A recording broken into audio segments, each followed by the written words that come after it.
Hello, today we are here with one of the co-producers of the short film, Johnny Starr. He has agreed to do an interview, and yeah, come on in. Nice to meet you. Yeah, how's it going? Good. Alright, so let's just jump into it. How does your product use or challenge conventions, and how does it represent social groups or issues? Well, first of all, my product strongly represents musicians, as the main character, Johnny Starr, is a starting musician with so much ahead of him. With Johnny's radiating creativity and his guitar playing, he has potential to another level. This represents any musician as he shows the struggle, the start, and the perseverance, especially of a musician starting out. His perseverance was heavily shown throughout the film, but what about the struggles and issues he faced? My film also represents social issues such as financial struggles and theft. These are widely known and experienced issues, which were shown in the view of a street performer, starting musician. Financial struggles were shown as Johnny opened his phone while he was on the verge of giving up and showing his negative account balance. He knew he needed to keep going as much as he wanted to give up, having to start fresh. Theft is also shown as right after Johnny finished playing, he got robbed by a drummer walking by. This highlights theft and unexpected times it can happen. Both of these issues are worldwide and highly experienced everywhere. These issues were highlighted in my project. I'm sure many musicians have faced this struggle here and there before, but how does this challenge or follow conventions used in this film genre? Overall, my product did follow the conventions of a coming-of-age success story, as Johnny Starr started at the bottom and worked his way all the way up to the music industry, which producer Mike gave him a doorway into it. This highlights the conventions of it. Thank you. That was very interesting. But how would your product engage your audiences, and how would you distribute it as a real media text? My project engages with audiences as they are left wondering how producer Mike and Johnny Starr ended up where they were during the flash forward. This creates wonder amongst the audiences. With my project being directed mostly towards musicians and younger audiences, I believe going to local music stores will give the most effective way to distribute my film. Possibly collaborating with stores such as Guitar Center would help me get my name out there on my film. After finding out our crowd, we could then expand on a more impactful and direct marketing technique in place. That was insightful, but tell me more about how you would market your film. And with my research, this more impactful and direct marketing technique, I believe, would be digital marketing, as it would work best for my project. It could reach younger audiences more effectively. Creating a trailer would be ideal, then looking for online advertising to show my work. This would help connect the audiences and find potential customers and funders for my film. Overall, the marketing strategy I have planned backed up with research should be ideal, as the attention-grabbing trailer will ensure that my film receives high engagement towards it. Alright, well, there's some interesting techniques, but have you ever considered using a song as one of your marketing strategies? Oh yeah, the song and film? That will be the main marketing technique I will use in my film. Would you give me a demonstration? Yeah. One, two, three.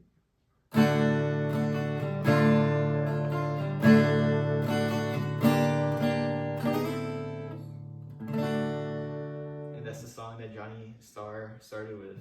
This will be heavily used.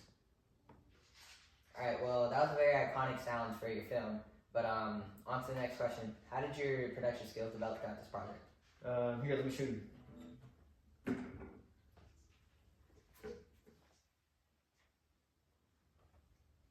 Here's the film. When starting my project, I never knew I could achieve a final product like this. As when I first started my project, I had zero to little recording skills, editing skills, and overall technique with the camera. Here, I'll show you some of the main parts of my project that took the most work and time and were reshot heavily. I remember the day where I almost missed out on my biggest talent. This first scene took about 30 minutes to set up, and to get the lighting right and the background right was a struggle. The scene only needed a few retakes, but once we got that final retake, that final shot, we're pretty happy with it. Going through this, all of this beginning scenes and shots were shot all in one day. After various different days of recording, we liked how it turned out on the last day as we brought a tripod and saw the difference be major. Most of these shots needed a lot of retakes, especially right here. This week.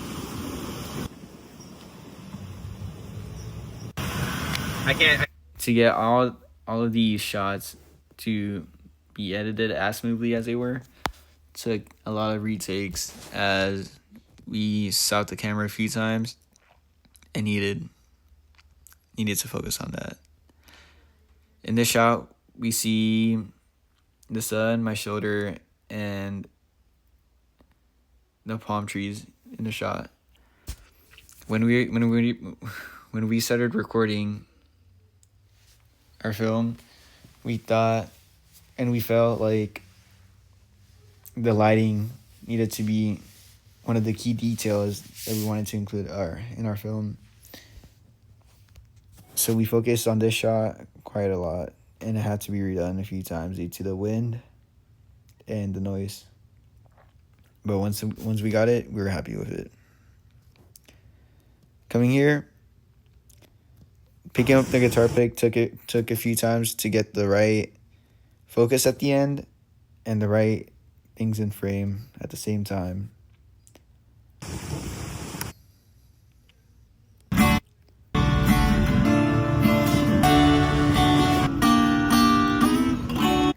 When we first started our project, we never would have thought that we could have done a selection of shots like that in order and having the sound be continuous.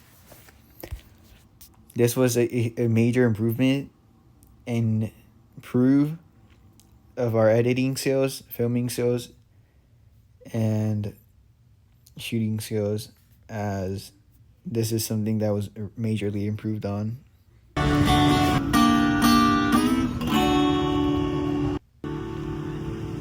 Still here? Yeah. Told you I knew the guy. He's sorry he couldn't make it, but you should give him Other than that, these shots of Johnny Starr talking to producer Mike's friends also needed a few retakes, as just to get the right hand movement when he His name's producer Mike. hands over the card like that.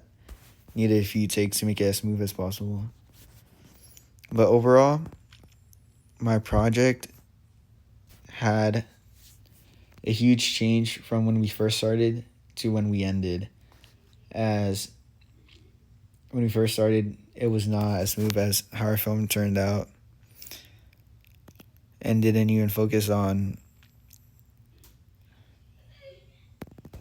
lighting at all. But yeah, that's my production skills and filming improving. Well, thank you for the commentary. That was very insightful. And now for the last question.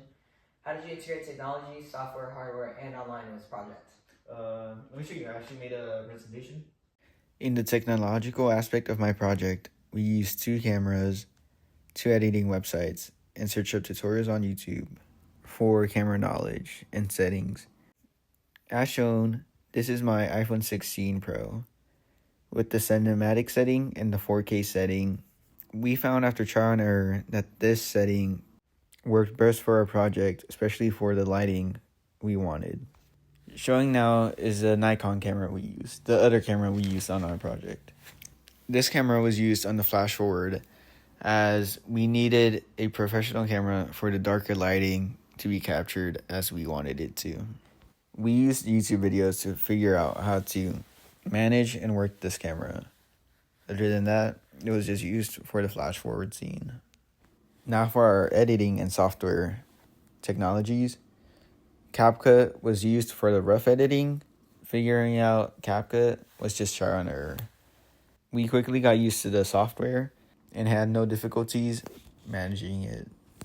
For all other editing, the fine-tuning editing, we used Adobe Premiere Pro, as this helped us modify the sound, clips, and add text where we wanted them. Also, as part of our hardware, we used tripods to help get the smoothest filming possible. Other than that, overall, my project on the technological aspect was all trial and error. All right. Well, thank you for the presentation and thank you for this interview today. That is it, and until next time. The next one.